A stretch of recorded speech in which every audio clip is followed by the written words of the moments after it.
Të dashur miq, ja ku takohemi së bashku është kjo fundjavë e radhës që na takon tek emisioni Kolazh javor, derisa do të sjellim përmbledhjen e emisioneve të cilët janë realizuar gjatë kësaj jave e që kishim tematika të ndryshme që kemi trajtuar. Po filloj me ditën e hënë, Hoxha Enis Rama në emisionin Ky është i dërguari im, foli për raportet e të dërguarit alayhis salam me të afërmit e tij. Hoxha tregoi se si Muhamedi alayhis salam shprehte kujdes, respekt dhe mëshirë ndaj të afërmëve të tij. Hoxh Sedat Islami në emisionin Portret prezantoi jetën dhe veprimtarinë e Hafez Fahri Ilyazit, duke u ndalur në përkushtimin e tij ndaj Kuranit, që kishte shërbimin dhe arsimimin fetar dhe rolin e tij në edukimin shpirtëror të besimtarëve.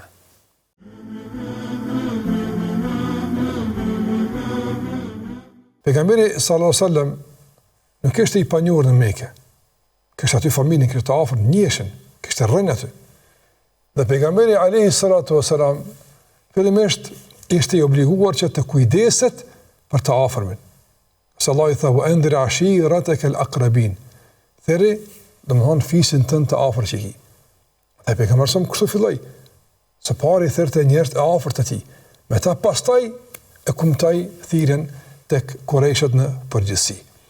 Pejgamberi alayhis salam të ndëruar shikues tentonte në vazhdimsi që të ndërtonte raporte mira me ta. Pra për shembull nëse përcjellim situatën me Abu Lahebin ose para Abu Lahebit me Abu Talibin. Abu Talibi domthon i ndihmonte pejgamberit alayhis salam. Por pejgamberi ishte shumë mirënjohës për ta. Dhe tentoi në vazhdimsi bëri përpjekje të mëdha që Abu Talibi të bëhet musliman, por ja që ai nuk u bë musliman. Do të tentonte që me çdo kusht ta bënte musliman, nga se dinte se shpëtimi aty qëndron, e dinte se përjetësia në xhenet aty qëndron. Pejgamberi sallallahu alajhi wasallam do thotë nuk u distancua nga të afërmit e tij dhe pse ata nuk besuan. Nuk u distancua nga ata, në kuptim që të shkposte çdo lidhje me ta, çdo raport me ta, përkundrazi. Madje nxënësit të tjerë që të mbajnë raporte me banorët e Mekës, edhe pse ata kishin dëmuar. Kur erdhi pejgamberi në Medinë.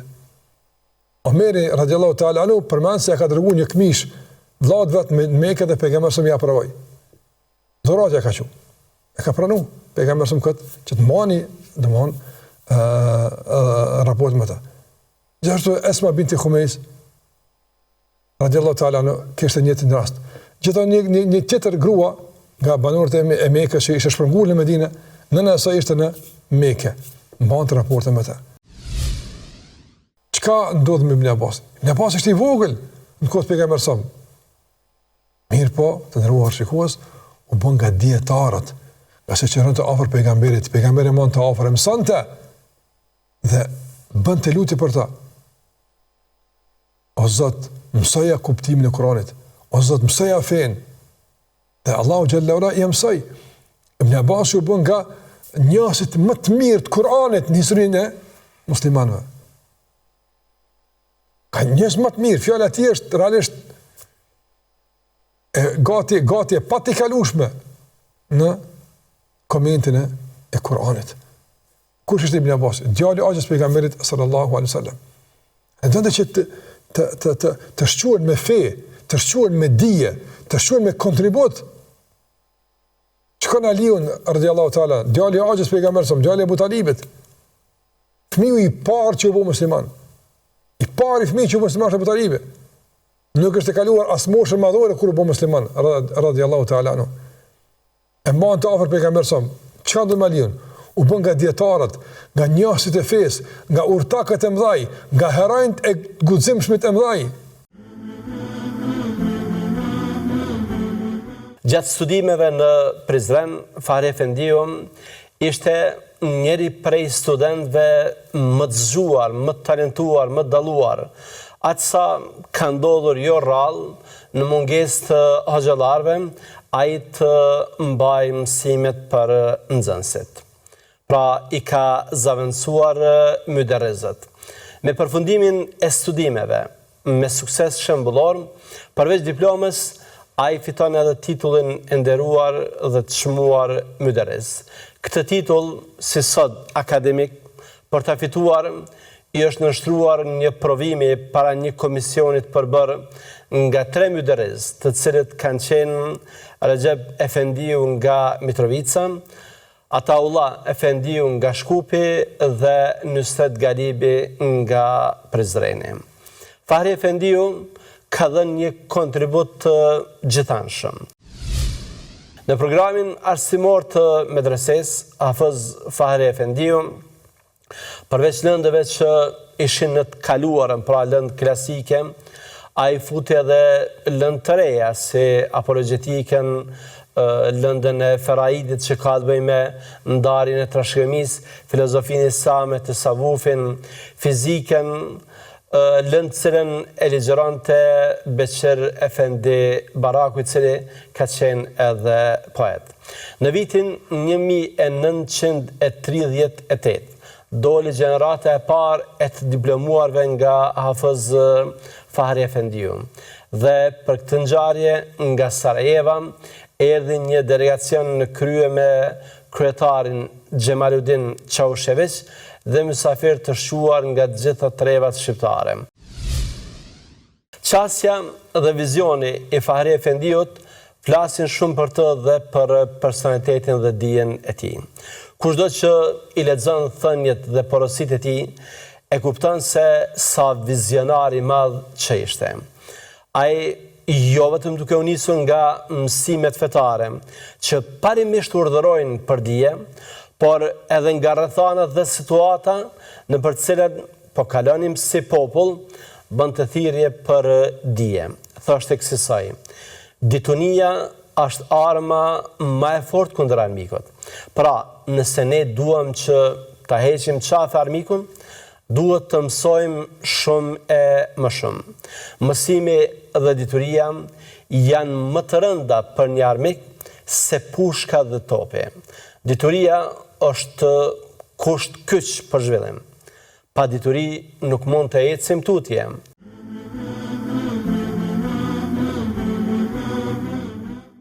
Në emisionin e thëna e pa thënë u trajtua tema e polarizimeve dhe ndasimeve që krijohen në shoqërinë tonë për shkak të mendimeve të ndryshme. Me Hoxhën Ekrem Avdiu kemi folur pra lidhur me këtë temë, i cili gjithashtu theksoi nevojën e bashkimit dhe të mirëkuptimit mes njerëzve. Ndërsa po të ejtën, Hoxha Elbasan Xhani solli emisionin e radhës dhe përmbyllës më trego për Islamin.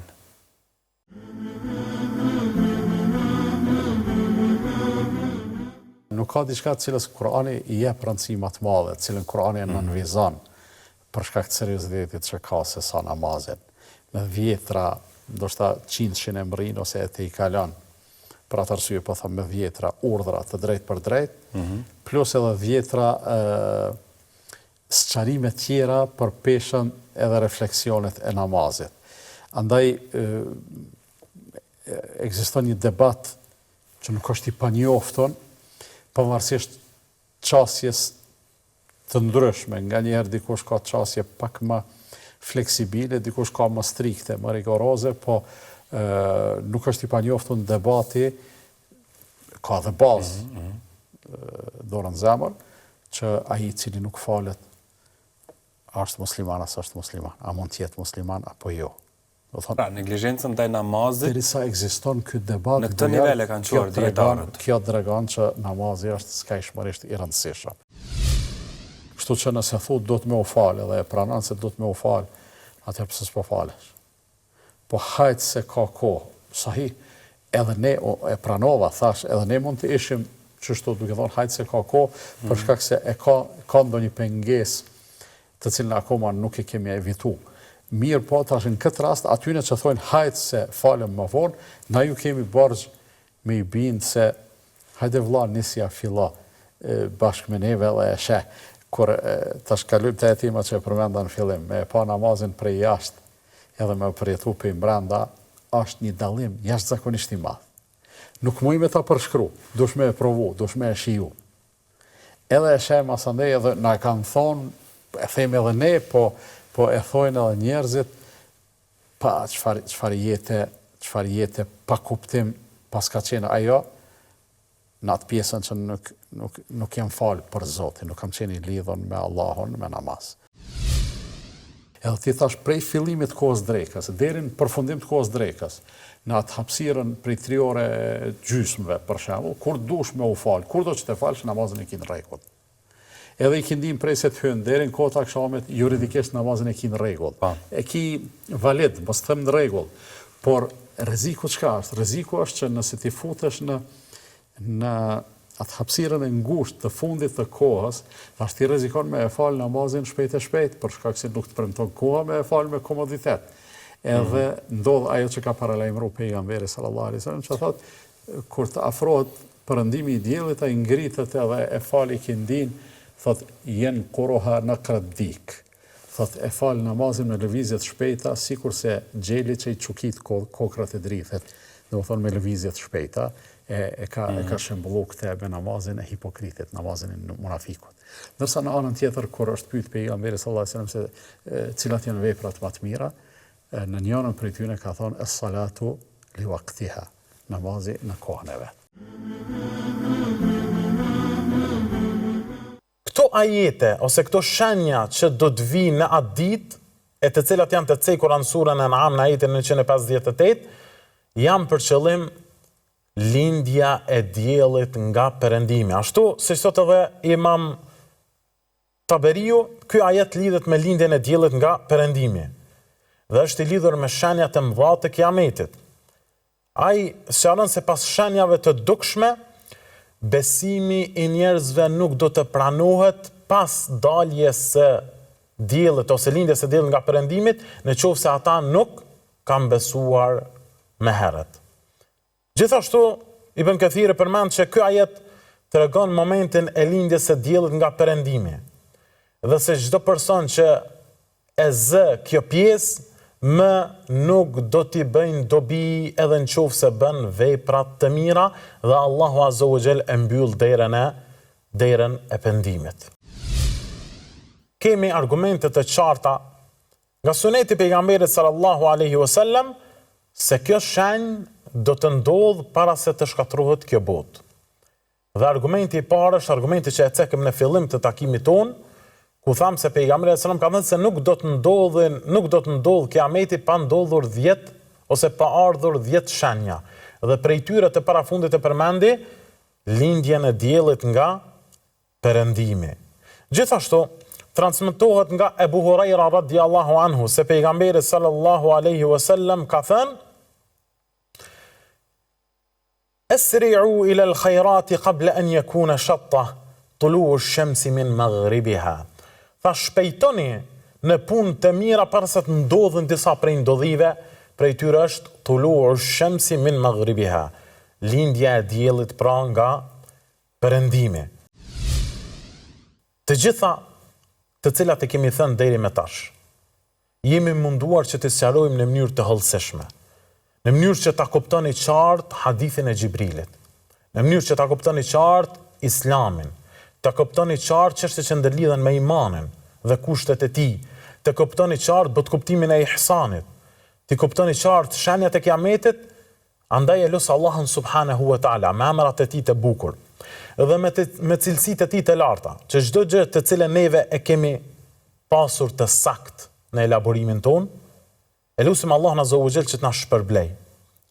Dhe çdo gjë të cilën neve e kemi gabuar në elaborimin ton, kjo është prej neglizhencës tonë dhe shejtanit. E lut Allahun azza wa jall që të na fal, të na përmirësoj dhe të na shtoj dijen e dobishme. E lut Allahun subhanahu wa taala që të kemi përfituar nga hadithi i Xhibrilit.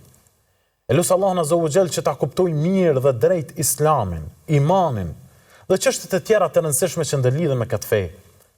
Në mënyrë që ibadetet tona t'i praktikojmë në mënyrën më të plotësuar dhe më perfekte.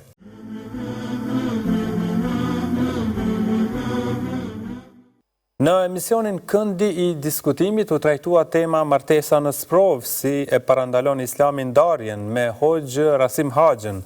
Ai foli për shkurorëzimet si një dukuri shqetësuese në shoqërinë tonë dhe theksoi udhëzimet islame që nxisin në durim, mirëkuptim dhe përgjegjësi për ta mbrojtur familjen nga ndarja. Kurse Hoxh Muhammed Rmaku solli temën e radhës në emisionin Popujt e Koranit.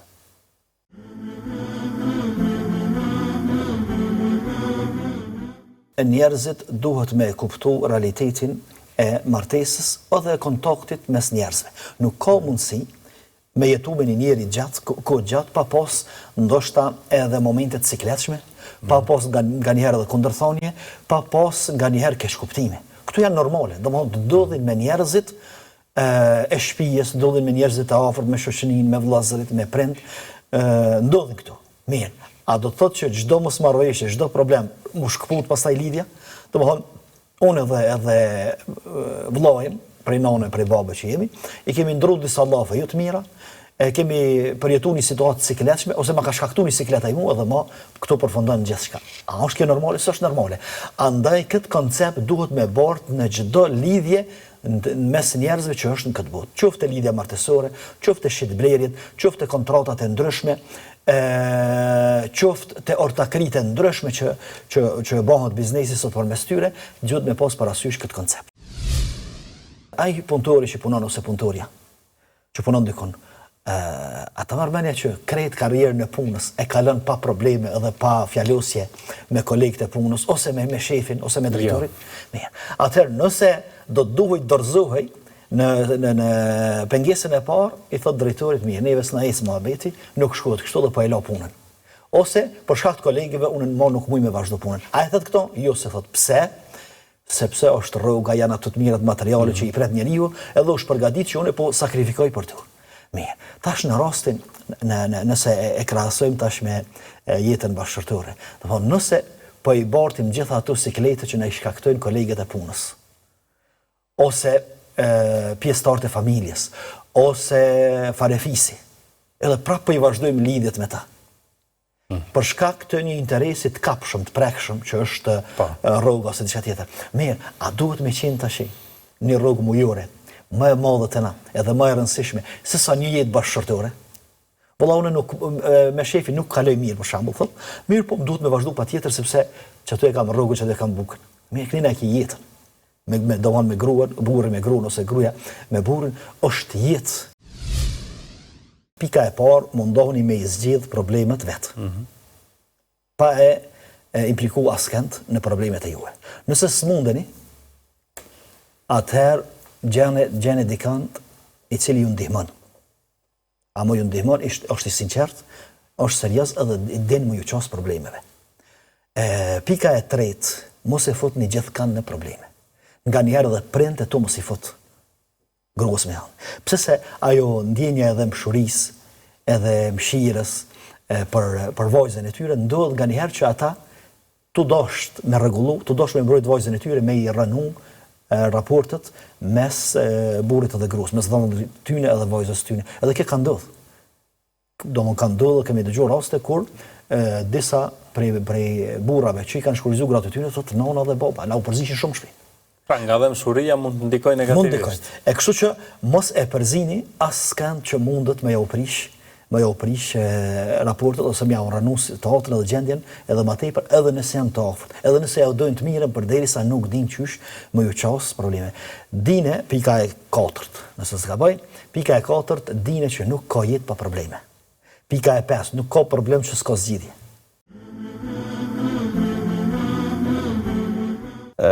Ibrahimi a.s. kishte shkuar tek tempulli ku ata adhuronin zotat, pra kishin aty shumë kësi zotat të gdhendur dhe aty shkonin për të bërë si cili adhurimin e vetë në mënyrën se si ata mendonin. E Ibrahimi a.s. një ditë shkoi dhe mori një mjet të punës dhe i dëmtoi ata, i theu ata gur që pretendonin ata se i kanë zotat të tyre. Kur u kthyen, e pa një gjendje makabër në faltorën e tyre. E Ibrahimi a.s. kishte thyer ata zota dhe kur ata u kthyen, nuk e pan Ibrahimi që i kishte thyer, nuk ishte se kishte ndonjë kamerë në atë kohë të vëzhgonin se kush ka mundur të jetë në sallën e tyre që të bëj atë dëmtim. Mirë po Ibrahimi a.s. ishte i njohur në mesin e disa njerëzve që po bënd të këso lloj thirrje. Dhe ata e thanë, inna sami'na feten yuqalu lahu Ibrahim. Ne kemi dëgjuar për një djalosh që po thuhet se ka emrin Ibrahim, ai mund ta ketë bërë këtë, sepse ati po i pengojnë gjërat e tilla. Ai është interesuar për këtë e për atë. Pra, hetuesia gjithmonë ka orientimin diku kur njerëzit e dyshuar, pra po flas për diçka të caktuar, pra po them për një krim, interesohen ata fillimisht për atë lloj krimi, afrohen me njerëzit, dëshirojnë që kinse po e blejnë, kinse po duan t'i dinë karakteristikat e atij gjësendi që ata në fakt e kanë niyetin ta vjedhin nesër. Thjesht pra Ibrahimi a.s. kësaj ishte hetuar nga të tjerë që po synonte një besim të ri dhe po i pengonte që ata po besonin dhe adhuronin Zotin. E Ibrahimi a.s. në atë rast kur uftua dhe pyetën se a është mundshme që ti kishe thyer këta zota, ai as nuk ju tha po, as jo tha po, pyetni këtë të madhin. Në fakt atë mjetin me cilin kishte thyer ai e kishte varë në, po e them, qafën e gurit që ishte konsideruar Zoti më i madh i tyre. Tha pyetni këtë të madhin. E kjo ishte taktika e Ibrahimit a.s. që ata ta vendosin gishtin në kokë dhe të thonin se e qysh ta pyesim ne këtë që nuk flet, nuk dëgjon. Ai thot e qysh i luteni pra atij që nuk flet, nuk dëgjon. Pra dëshiron të ketë një matje shumë reale të logjikës. Me logjikën tuaj që ju më thoni se si mund ta pyesim se kush ka hyrë këtu dhe kush i ka demoluar këta zotë të tjerë, një guri. Pra kjo pyetje e jote që duket total e pa logjikshme, ai thot po kjo mos logjik ekziston në atë që është më interesante. Ju kur i luteni dikujt, i luteni për t'ju dëgju apo për të mos ju dëgju?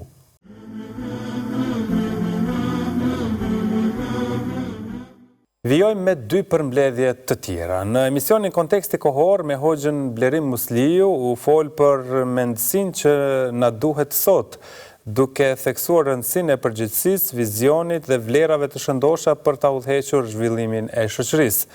E në emisionin Fjala që udhëzon u fol për rëndësinë e familjes. Hoxh Gentian Marra theksoi se fokusi duhet të jetë mbi marrëdhëniet, respektin dhe dashurinë brenda saj, sepse familja është themeli një shoqërie të shëndosh.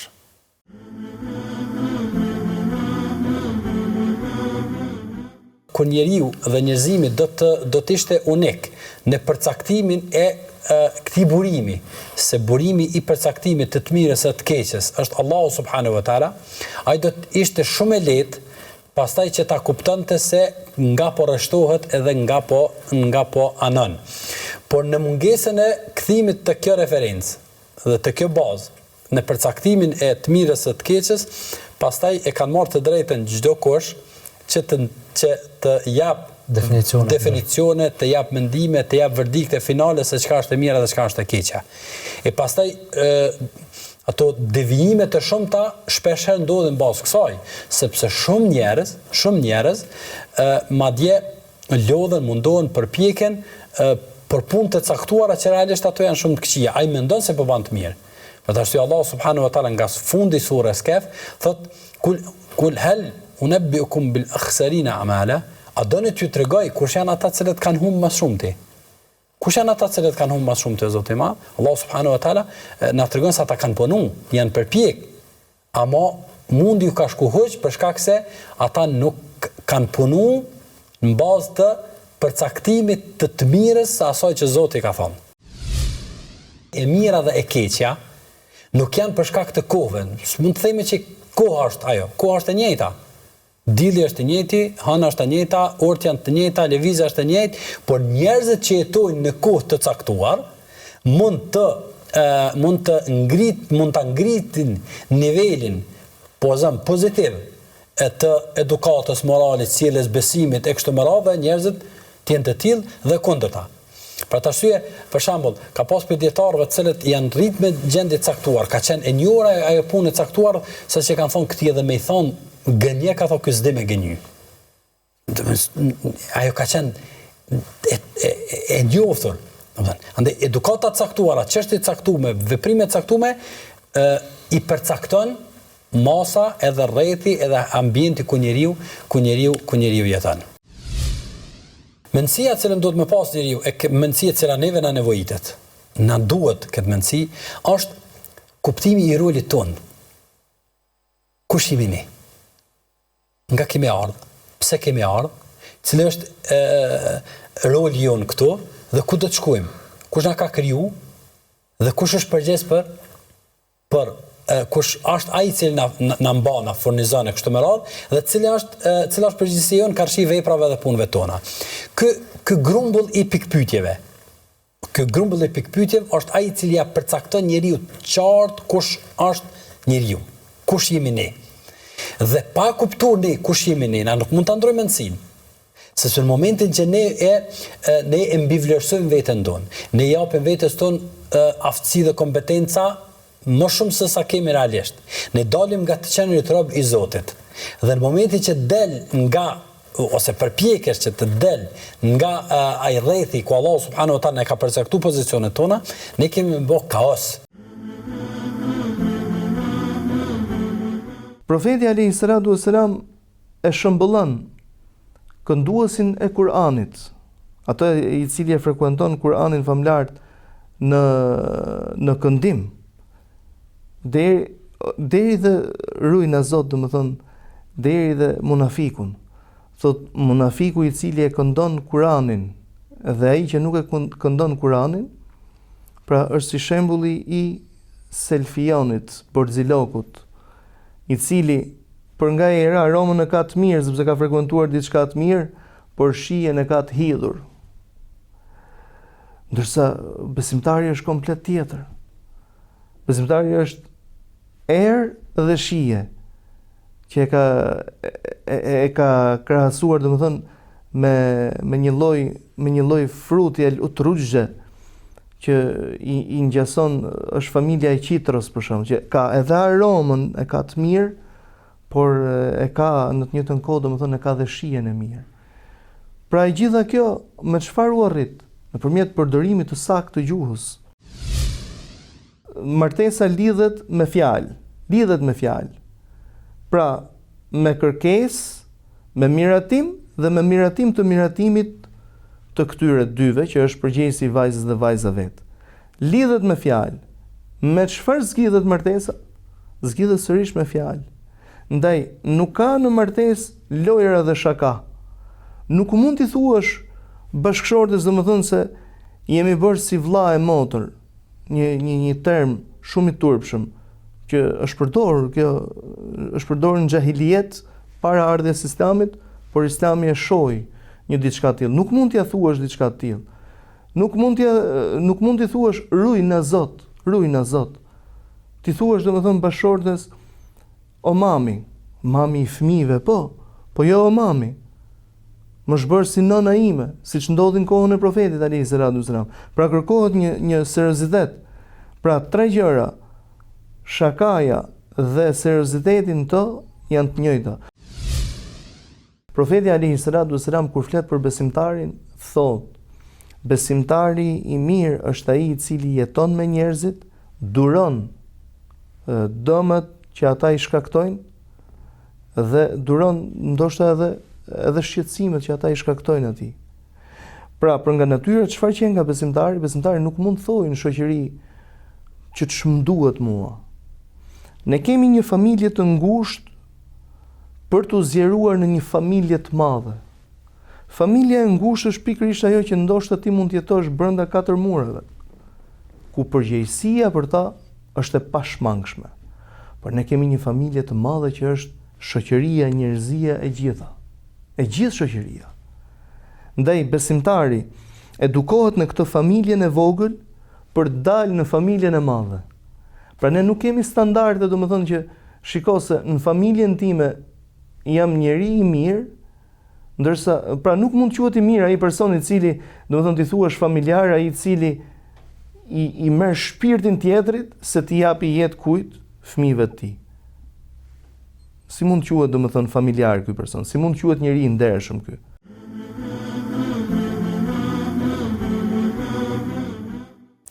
Të dashur miq, kështu arritëm në fund të takimit të sotëm të emisionit të përmbledhjeve Kolazhi Javor. Faleminderit shumë që na ndoqët. Mirëmbëjtje.